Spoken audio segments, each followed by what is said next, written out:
Jy was beautiful in Beaufort Wes, en ek was so verskrik en verskriklik lief vir jou, en ek en jy het op grafte en op treine en op Fort Fairlane se agtersiets gevry, en nou is jy en jou man both computer analysts. Laas winter you tried to cut both of your wrists, en nou skryf jy vir my, jy kan nie meer slaap, nie meer lach, nie meer iets vir jouself doen nie, en nooit ooit weer vir my soen nie.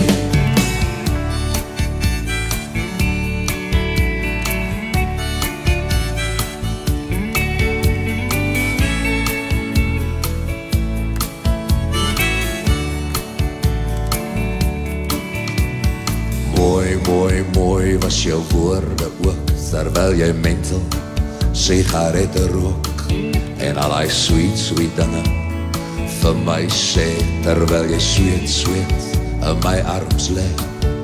Die presiese woorde het ek presies vergeet, ek onthou net die rook en die sweet in Beaufort Wes, en jou kaal liggaam onderkoel, same kat en dres.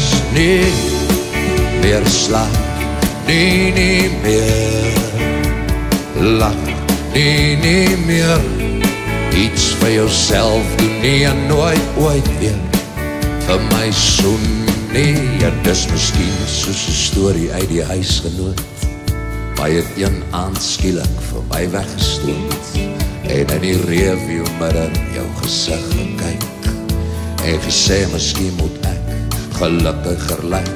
Daardie aand kon ek nie aan die slaap raak nie, ek het gevoel hoe my hart losruk uit my lyf, en soos 'n roeiboot al in die rivier afdryf. Ek kon nie meer slaap, nie meer lach, nie meer iets vir mekaar doen nie, en nooit ooit weer vir jou soen nie.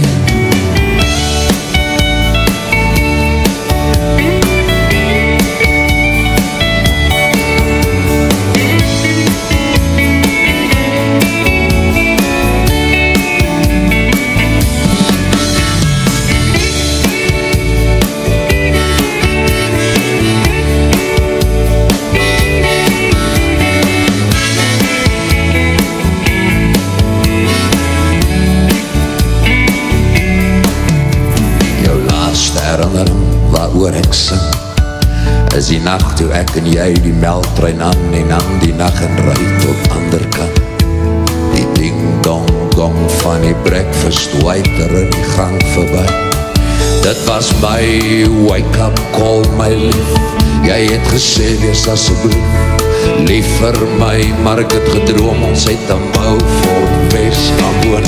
Ek kon nie meer slaap, nie meer lach, nie meer iets ooit recht doen nie, en nooit ooit weer vir jou soen nie. Ek kon nie meer slaap, nie meer lach, nie meer iets vir mekaar doen nie, en nooit ooit weer vir jou soen nie.